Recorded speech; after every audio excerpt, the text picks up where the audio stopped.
Hello दोस्तों, एक बार फिर से स्वागत है आपका हमारे यूट्यूब चैनल पर। बात करने वाले हैं साइकोलॉजी के क्वेश्चंस को लेकर, जो कि काफ़ी इंपॉर्टेंट क्वेश्चंस हैं और ये आए हुए हैं जो आपका 16 अक्टूबर को रीट का पेपर दोबारा से हुआ है। रीट सेकंड जो उसको बोल सकते हो, जिन 600 स्टूडेंटों ने पेपर नहीं दिया था वो पेपर आप देख रहे हो। साइकोलॉजी का है, फर्स्ट पार्ट है, तो इसका सॉल्यूशन की अपन बात करने वाले हैं। काफ़ी इंपॉर्टेंट क्वेश्चन है। यदि आपने एग्ज़ाम दिया है तो आपके लिए काफ़ी इंपॉर्टेंट है, आपको की मिलानी है।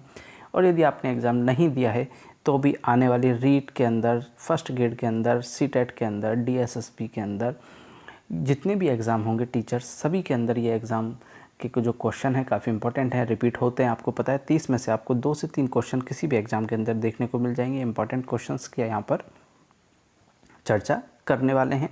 तो चलिए, क्वेश्चन नंबर फर्स्ट है, शारीरिक गुणों के आधार पर व्यक्तित्व का वर्गीकरण किसके द्वारा किया गया था? ऑप्शन ए है क्रैशमर, बी कैटल, सी आलपोर्ट, डी यंग। तो इसका राइट आंसर होगा क्रैशमर के द्वारा। ऑप्शन ए इसका राइट आंसर होगा। नेक्स्ट क्वेश्चन नंबर सेकंड है, पुरुष में हार्मोन पाया जाता है? ऑप्शन ए सिर्फ एंड्रोजेंस, बी सिर्फ एस्ट्रोजेंस, सी एंड्रोजेंस तथा एस्ट्रोजेंस, सी सिर्फ एस्ट्रेडियोल। तो इसका राइट आंसर होगा सिर्फ एंड्रोजेन। जो आप 10th की बुक में काफ़ी आराम से देख सकते हो, साइंस की बुक है, और साइकोलॉजी के अंदर भी ये एक दो बार आ ही जाता है, आप कोई सी भी बुक पढ़ोगे उसके अंदर। नेक्स्ट क्वेश्चन नंबर थर्ड है, चलिए क्वेश्चन नंबर थर्ड की तरफ चलते हैं। क्वेश्चन नंबर थर्ड है, प्राचीन अनुबंध खोजा गया था? प्राचीन अनुबंध खोजा गया था। ऑप्शन ए स्किनर द्वारा, बी थॉर्नडाइक द्वारा, सी पावलोव द्वारा, डी हल द्वारा। तो इसका राइट आंसर होगा पावलोव के द्वारा प्राचीन अनुबंध सिद्धांत खोजा गया था। नेक्स्ट क्वेश्चन नंबर 4 है, स्पीयरमैन बुद्धि सिद्धांत के में बुद्धि के कितने प्रकार बताए हैं? आपको पता है स्पीयरमैन ने बुद्धि के कितने प्रकार बताए हैं? 2 प्रकार बताए हैं स्पीयरमैन ने बुद्धि के, एक सामान्य कारक और एक विशिष्ट कारक। नेक्स्ट क्वेश्चन नंबर 5 है, एनसीएफ 2005 का प्रस्ताव है कि मूल्यांकन प्रणाली आधारित होनी चाहिए। ऑप्शन ए अंक पर, बी ग्रेड पर, सी अंक और ग्रेड दोनों पर, डी इनमें से कोई नहीं। तो आपको पता है एनसीएफ 2005 ने मूल्यांकन प्रणाली में परिवर्तन किया था। पहले आपकी अंक प्रणाली चलती थी, तो आप इसको हटा सकते हो। अंक और ग्रेड प्रणाली इसमें दोनों ही दे दिया, इसलिए इसको भी आप हटा सकते हो। इनमें से कोई नहीं, तो ये तो होगा ही नहीं। इसका राइट आंसर होगा ऑप्शन बी ग्रेड प्रणाली। आपको पता है जो आजकल के स्टूडेंट हैं उसकी जो रिपोर्ट कार्ड आता है, जो मार्कशीट आती है, अपने पहले प्रतिशत होता था, यानी कि अंक उसके अंदर आते थे, लेकिन अब ग्रेडिंग सिस्टम आ गया है। A B C D E F तक कर देते हैं, और किसी भी छात्र को फेल नहीं करने का जो प्रावधान अब आया है वो आ चुका है। 7th क्लास तक, 8th के अंदर फिर भी रोका जा सकता है। एनसीएफ 2005 में नेशनल स्टीयरिंग कमेटी के अध्यक्ष कौन थे? Option A doctor DS Kothari, B doctor Krishna Kumar, C professor Yashpal, D professor Arvind Kumar. तो इसका राइट आंसर आपको पता है प्रोफेसर यशपाल होगा। ये वाला क्वेश्चन 26 सितंबर वाले एग्ज़ाम में भी आया था, इसलिए किसी का गलत नहीं होना चाहिए। चलिए नेक्स्ट क्वेश्चन नंबर 7 की तरफ चलते हैं। क्वेश्चन नंबर 7 है, एनसीएफ 2005 के अनुसार 10वीं व 12वीं के छात्रों के लिए कुल गृह कार्य के समय की सिफारिश है, यानी कि कुल कितना गृह कार्य उनको देना चाहिए। तो उसकी क्या सिफारिश की गई है? एनसीएफ 2005 के अंदर आपने पढ़ा है, एकदम स्पष्ट क्वेश्चन आया है, 2 घंटे। गेस्टोल्ट स्कूल के संस्थापक थे? गेस्टोल्ट स्कूल के संस्थापक थे। Option A Wertheimer, B Kohler, C Koffka, D Lewin. तो इसका राइट आंसर होगा वर्दाइमर। क्वेश्चन नंबर 9 है, बुद्धि का बहुकारक सिद्धांत किसने दिया था? बुद्धि का बहुकारक सिद्धांत किसने दिया था? Option A Thomson, B Spearman, C Guilford, D Gardner. तो बहुकारक सिद्धांत किसके द्वारा दिया गया था? गार्डनर के द्वारा। क्वेश्चन नंबर 10 है, अभिप्रेरक है? ऑप्शन ए व्यवहार का आंतरिक स्रोत, बी व्यवहार का बाह्य स्रोत, सी व्यवहार का वास्तविक स्रोत, डी इनमें से कोई नहीं। तो देखिए इसको आप हटा दीजिए। व्यवहार का वास्तविक स्रोत भी आप हटा दीजिए, व्यवहार का बाहरी स्रोत भी आप हटा दीजिए। अभिप्रेरक क्या होता है? व्यवहार का आंतरिक स्रोत होता है, यानी कि अभिप्रेरणा करने के लिए वो प्रेरित करता है। तो इसका राइट आंसर क्या होगा? ऑप्शन ए इसका राइट आंसर मान सकते हो आप। नेक्स्ट क्वेश्चन नंबर 11 की तरफ आ चुके हैं अपन। क्वेश्चन नंबर 11 है, अभिप्रेरणा और समस्या समाधान में से, अभिप्रेरणा और समस्या समाधान में से ऑप्शन ए सकारात्मक सहसंबंध, बी नकारात्मक सहसंबंध है, सी कोई सहसंबंध नहीं है, डी इनमें से कोई नहीं। देखिए काफ़ी इम्पोर्टेंट और अच्छा क्वेश्चन है। अभिप्रेरणा और समस्या समाधान में ऑप्शन ए सकारात्मक सहसंबंध, ऑप्शन बी नकारात्मक सहसंबंध, ऑप्शन सी कोई सहसंबंध नहीं है, और ऑप्शन डी है इनमें से कोई नहीं। तो इसका राइट आंसर क्या होगा? सकारात्मक सहसंबंध। ऑप्शन ए इसका राइट आंसर होगा।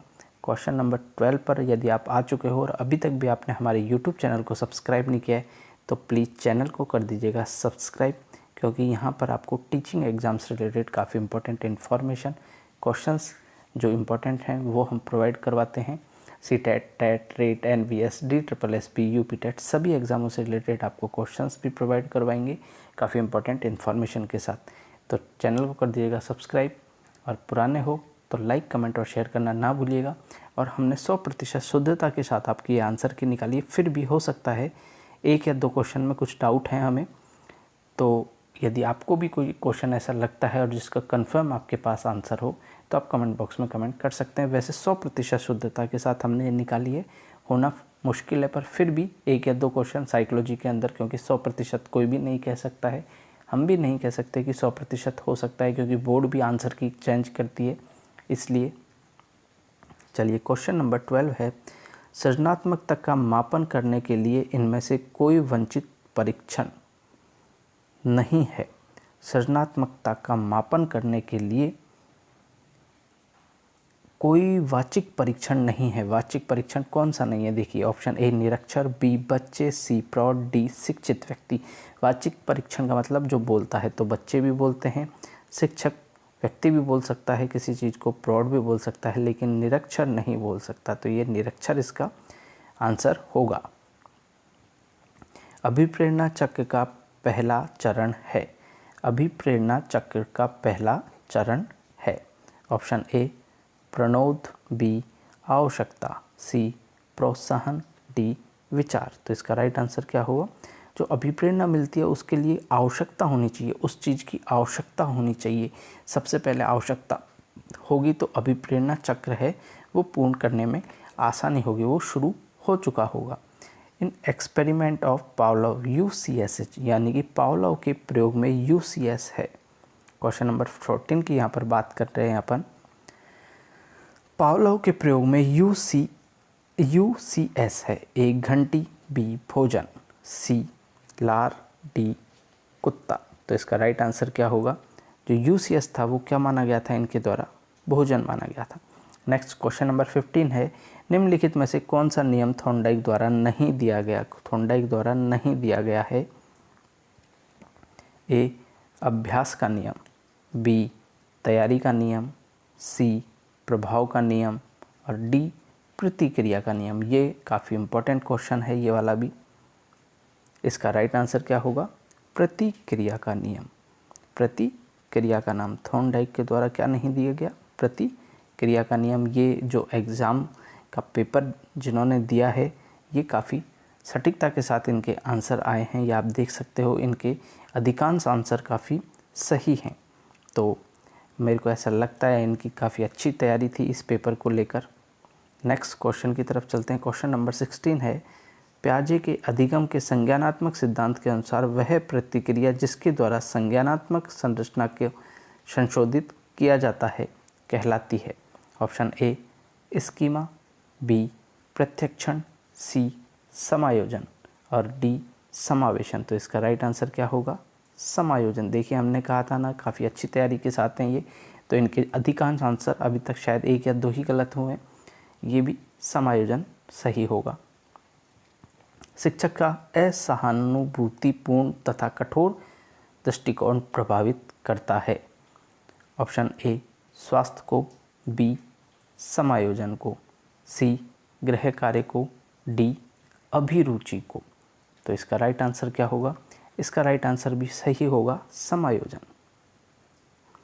क्या इसका राइट आंसर शिक्षक का असहानुभूतिपूर्ण तथा कठोर दृष्टिकोण प्रभावित करता है समायोजन को। नेक्स्ट क्वेश्चन नंबर 18 है, भावात्मक बुद्धि का परिभाषिक शब्द देने वाले विद्वान थे। काफ़ी सीधा क्वेश्चन पूछा गया है, एकदम डायरेक्ट क्वेश्चन आया है। भावात्मक बुद्धि का परिभाषिक शब्द देने वाले विद्वान थे। Option A Daniel Goleman, B Terman, C Binet, D Galton. तो इसका राइट आंसर होगा डेनियल गोलमैन। क्वेश्चन नंबर 19 है, जिस प्रक्रिया से व्यक्ति मानव कल्याण के लिए परस्पर निर्भर होकर व्यवहार करना सीखता है वह प्रक्रिया है। ए सामाजिकरण, बी भाषाई विकास, सी व्यक्तिक मूल्य, डी सामाजिक परिपक्वता। तो आप एक बार क्वेश्चंस को फिर से पढ़िए, आपको आंसर दिख जाएगा। जिस प्रक्रिया से व्यक्ति मानव कल्याण में निरंतर परस्पर निर्भर होकर व्यवहार करना सीखता है वह प्रक्रिया है। तो आपको पता है समाज में रहकर ही सामाजिक चीज़ें सीखी जा सकती हैं, जिससे कि व्यवहार में परिवर्तन लाकर वो अपने आप में सीखता है। तो इस प्रकार क्वेश्चन हो चुके हैं 90। चलिए क्वेश्चन नंबर 20 पर आते हैं। उससे पहले एक बार मैं फिर से आपसे रिक्वेस्ट करना चाहूँगा, यदि आप चैनल पर नए हो और आप 20 क्वेश्चन तक यहाँ तक आ चुके हो और फिर भी आपने यदि अभी तक सब्सक्राइब नहीं किया तो प्लीज़ चैनल को कर दीजिएगा सब्सक्राइब, और वीडियो पसंद आए तो लाइक और शेयर करना ना भूलिएगा, और पुराने हो तो वीडियो को लाइक, कमेंट और शेयर करना ना भूलिएगा। कमेंट ज़रूर कीजिएगा कि आपको इन क्वेश्चंस को देखकर क्या लगा।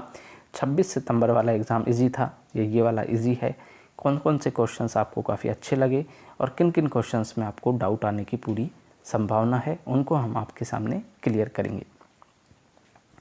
एक विद्यार्थी अपने समकक्ष व्यक्तियों के समूह के प्रति आक्रामक व्यवहार करता है और विद्यालय के मानदंडों को नहीं मानता। इन विद्यार्थी को जिस सहायता की आवश्यकता है वह है।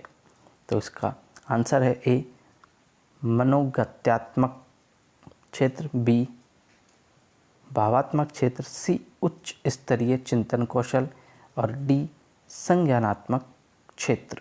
तो इसका राइट आंसर क्या होगा?